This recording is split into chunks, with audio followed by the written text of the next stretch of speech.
पहले PE ratio देखूं या रिटर्न ऑन इक्विटी देखूं, या कंपनी की बैलेंस शीट देखूं, या प्रॉफिट एंड लॉस स्टेटमेंट देखूं। लेकिन जीडीपी का हाल तो ख़राब चल रहा है, अभी इन्वेस्टमेंट करूं या ना करूं। क्या आप भी किसी शेयर का एनालिसिस करते वक्त ऐसे अटक जाते हैं कि कौन सी रेशियो देखूं, या कौन बैलेंस शीट देखूं, या प्रॉफिट एंड लॉस स्टेटमेंट देखूं?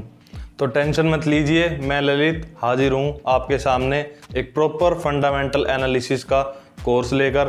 जैसा कि मैंने आपसे वादा किया था पिछली वीडियो में, नेक्स्ट वीक से हम फंडामेंटल एनालिसिस का कोर्स शुरू करेंगे। इस कोर्स में हम प्रॉपर जीरो से लेकर एडवांस लेवल तक फंडामेंटल एनालिसिस सीखेंगे। दोस्तों, मैंने अक्सर देखा है कि लोग किसी भी कंपनी की बैलेंस शीट पढ़कर या प्रॉफिट एंड लॉस देखकर उसका रेशियो एनालिसिस कर सोचते हैं कि उनका फंडामेंटल एनालिसिस पूरा हो गया। लेकिन फंडामेंटल एनालिसिस इस चीज़ से काफ़ी एक ब्रॉड टॉपिक है, जिसमें हमें प्रॉपर बहुत सारे फैक्टर्स का एनालिसिस करना पड़ता है। तो जो इस कोर्स में हम पढ़ने वाले हैं वो बिल्कुल एक डीप एनालिसिस, फंडामेंटल एनालिसिस हम सीखेंगे, बिल्कुल जीरो से लेकर एडवांस लेवल तक। यहाँ तक कि जो बड़े बड़े एनालिस्ट, बड़े बड़े फंड हाउसेस या इन्वेस्टमेंट फर्म्स कैसे किसी फंड को देखते हैं, उसको एनालाइज करते हैं, इस लेवल तक का हम फंडामेंटल एनालिसिस इस कोर्स में सीखेंगे। तो दोस्तों, इस लेवल का कोर्स पूरी मार्केट में आपको नहीं मिलेगा, जितनी डीप नॉलेज हम इस फंडामेंटल एनालिसिस कोर्स में लेने वाले हैं। तो आपसे मेरी एक ही रिक्वेस्ट है, वीडियो को ज़्यादा से ज़्यादा लाइक करें और चैनल को सब्सक्राइब करें। तो चलिए दोस्तों, अपना फंडामेंटल एनालिसिस का कोर्स शुरू करते हैं। तो दोस्तों, फंडामेंटल एनालिसिस करने का एक प्रॉपर एक स्ट्रक्चर होता है, जिसे हम EIC के नाम से जानते हैं। E मतलब economic analysis, I is for industry analysis और C का मतलब है कंपनी एनालिसिस। पहले हम प्रॉपर इकोनॉमी का एनालिसिस करते हैं, फिर इंडस्ट्री का एनालिसिस होता है, फिर उस कंपनी का हम एनालिसिस करते हैं। अब आप सोच रहे होंगे कि हम तो एक कंपनी में इन्वेस्ट करते हैं, फिर ये इंडस्ट्री, इकोनॉमिक, ये सब एनालिसिस की क्या ज़रूरत है? तो दोस्तों, फंडामेंटल एनालिसिस का मतलब ही यही है। फंडामेंटल एनालिसिस को अगर मैं एक लाइन में आपको बताऊं, तो कोई भी वो फैक्टर XYZ, कोई भी फैक्टर जो आपकी कंपनी को अफेक्ट कर सकता है, उसका प्रॉपर स्टडी करना कि वो फैक्टर पॉजिटिव अफेक्ट करेगा हमारी कंपनी को या नेगेटिव अफेक्ट करेगा, उसको ही हम फंडामेंटल एनालिसिस कहते हैं।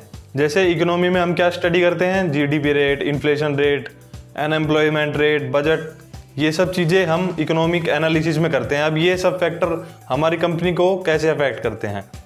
अब जैसे GDP बढ़ रही होगी तो मतलब लोगों की स्पेंडिंग पावर बढ़ रही होगी, लोग ज़्यादा खरीद रहे होंगे।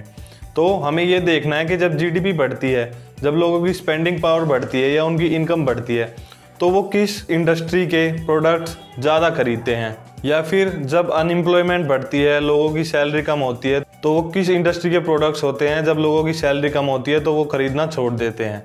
तो उस वक्त जब ये सब हो रहा होगा तो हमें ये एनालाइज करना है कि हमारी कहीं हमने वो कंपनी तो सिलेक्ट नहीं कर रखी कि GDP घट रही हो तो हमारी कंपनीज के प्रोडक्ट्स घट रहे हो और हमारा उसमें लॉस हो रहा हो। इस तरीके से हम एक प्रॉपर इकोनॉमिक एनालिसिस करते हैं, जिसमें हम सारे फैक्टर को एनालाइज करते हैं, जिसमें देखते हैं कि क्या कुछ वो फैक्टर्स हो सकते हैं जो हमें बेनिफिट कर सकते हैं या हमारा लॉस कर सकते हैं, उनसे हमें कैसे बचना चाहिए और कैसे उनका फ़ायदा उठाना चाहिए।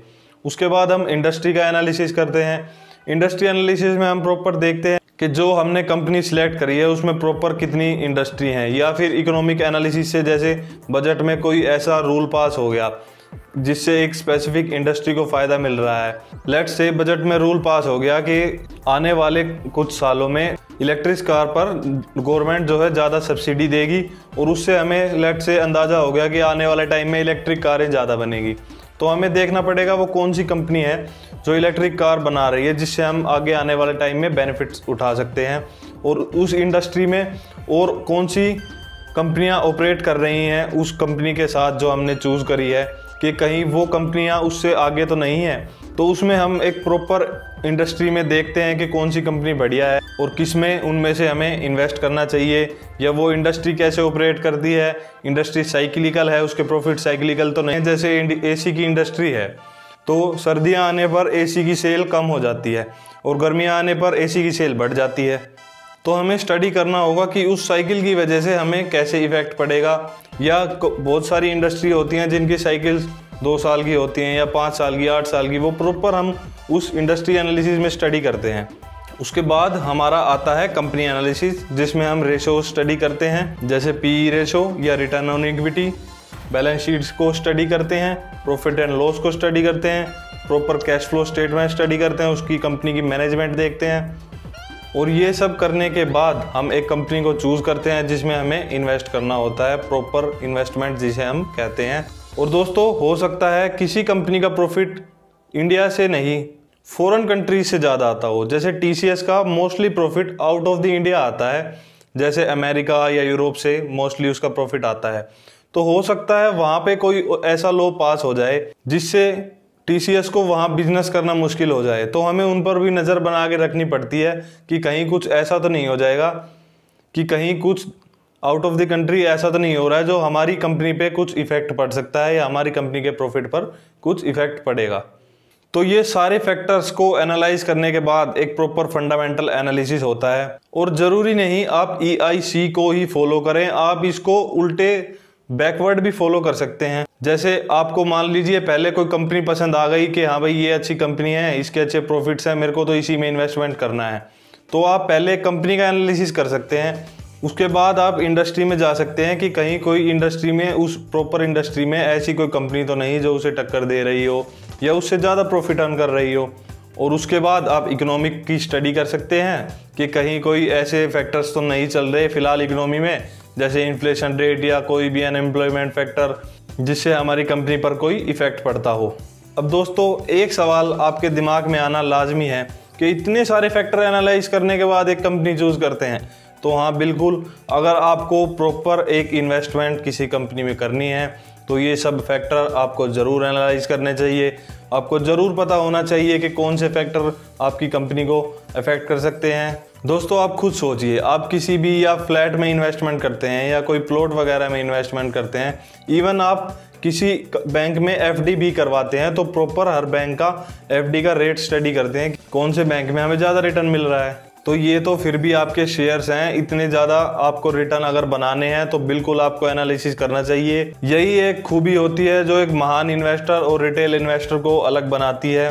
वो लोग प्रॉपर अपना एनालिसिस करते हैं, जब प्रॉपर सेटिस्फैक्शन उनको हो जाए जब ही वो किसी कंपनी में इन्वेस्ट करते हैं, वरना नहीं करते। और एक रिटेल इन्वेस्टर बिना किसी एनालिसिस के या फिर कोई 2-4 रेशो वगैरह, बैलेंस शीट वगैरह देख के इन्वेस्ट कर देता है, लेकिन नहीं, हो सकता है उसको जानकारी नहीं हो कि प्रॉपर एनालिसिस कैसे होता है, या हो सकता है उसके पास टाइम नहीं हो। तो अलग अलग आपके रीज़न हो सकते हैं एनालिसिस ना करने के। अगर आपको आता है तो आपको ज़रूर प्रॉपर एनालिसिस करना चाहिए, नहीं आता तो आप हमारी ये सीरीज़ फॉलो करिए प्रॉपर, और प्रॉपर डीप में सीखिए कि प्रॉपर एनालिसिस किसी कंपनी का कैसे होता है। और अगर आप के पास टाइम नहीं है एनालिसिस करने का तो ज़रूरी नहीं है आप किसी शेयर को एनालाइज करें। आप म्यूचुअल फंड में इन्वेस्ट कर सकते हैं या इंडेक्स फंड्स में इन्वेस्ट कर सकते हैं या किसी को हायर कर सकते हैं अगर आपका पोर्टफोलियो बड़ा है तो। अब दोस्तों, अगर आपको नहीं पता कि कौन सी कंपनी का क्या बिजनेस मॉडल है, या जैसे मैंने बताया आपको TCS का रिवेन्यू ज़्यादा बाहर से आता है, तो ये सब जानकारी अगर आपको नहीं है तो आप मेरे इंस्टाग्राम चैनल को फॉलो कर सकते हैं जिसका लिंक डिस्क्रिप्शन में है। वहाँ मैं अक्सर कंपनी के बिजनेस मॉडल या उनके प्रॉफिट्स क्या हैं या स्टार्टअप्स में क्या चल रहा है उसके बारे में पोस्ट करता रहता हूँ। तो दोस्तों, किसी भी चीज़ को जानने के लिए, समझने के लिए उसके मेरे हिसाब से 3 लेवल होते हैं। पहले लेवल में क्या होता है, जैसे पी रेशो है, पी रेशो को हमने जाना कि पी रेशो क्या होता है, वो उसका पहला लेवल होता है। दूसरे लेवल में क्या होता है, उसका इम्प्लीमेंटेशन कैसे होगा। पी रेशो तो सबको पता है, लेकिन उसको इम्प्लीमेंट कैसे करना है ये काफ़ी कम लोगों को पता होता है कि पी रेशो को हम इम्प्लीमेंट कैसे करें। तो लेवल 3 में दोस्तों क्या होता है कि प्रॉपर हमें देखना होता है कि पी रेशो को हम अप्लाई कब कर सकते हैं, क्योंकि पी रेशो तो हर इंसान को पता है कि पी रेशो होता क्या है, लेकिन उसको अप्लाई कैसे करना है, किस टाइम पे अप्लाई, ये बहुत कम लोगों को पता होता है। और यही वो चीज़ है जो आपको भीड़ से अलग बनाती है, और जो ये इम्प्लीमेंटेशन सीख जाता है वही बाकी लोगों से खुद को अलग कर पाता है और प्रॉफिट्स कमाता है। तो दोस्तों, हम प्रॉपर, जैसा कि मैंने आपको बताया, बिल्कुल स्क्रैच से लेकर एडवांस लेवल तक इस फंडामेंटल कोर्स में एनालिसिस करने वाले हैं कंपनियों का, जिसमें हम लेवल 1 से लेवल 3 तक जाएंगे। तो पहले हम सीखेंगे कि वो क्या क्या टॉपिक्स होते हैं, क्या क्या फैक्टर्स होते हैं, फिर हम सीखेंगे उनको हम एनालाइज कैसे कर सकते हैं, हमें उन्हें देखना कैसे चाहिए। बड़े फंड हाउसेस या इन्वेस्टमेंट फर्म्स उन फैक्टर्स को कैसे देखती है, और फिर हम सीखेंगे कि वो सही टाइम क्या होता है जिस पे हमें प्रॉपर उनका एप्लीकेशन करना होता है। तो दोस्तों चैनल के साथ बने रहें आप और प्रॉपरली इस सीरीज़ को फॉलो करें ताकि आप एक प्रॉपर फंडामेंटल एनालिसिस सीख सकें। यहाँ पे हम कोई नाम का फंडामेंटल एनालिसिस नहीं करेंगे कि बस 4 रेशो सीख ली और बैलेंस शीट पढ़ना सीख लिया और हमारा फंडामेंटल एनालिसिस पूरा हो गया। प्रॉपर हम स्क्रैच से एडवांस लेवल तक फंडामेंटल एनालिसिस करने वाले हैं। हो सकता है कोर्स की ड्यूरेशन ज़्यादा हो, लेकिन मैं मानता हूँ कि आपको अगर डीप एनालिसिस सीखना है तो आपको बिल्कुल प्रॉपर टाइम इन्वेस्ट उसमें करना पड़ेगा, आपको सीखना पड़ेगा, जब भी आप शेयर मार्केट से प्रॉफिट कमा सकते हो। अगर आपको प्रॉपर एक लॉन्ग टर्म में इन्वेस्टमेंट आपको करनी है, प्रॉपर प्रॉफिट कमाने हैं, तो आप ज़रूर से ज़रूर इस कोर्स को देखें, सीखें और पढ़ते रहें, सीखते रहें। हमारे चैनल को सब्सक्राइब करें, वीडियोज़ को लाइक करते चलें। तो थैंक यू सो मच दोस्तों, मिलते हैं नेक्स्ट वीडियो में।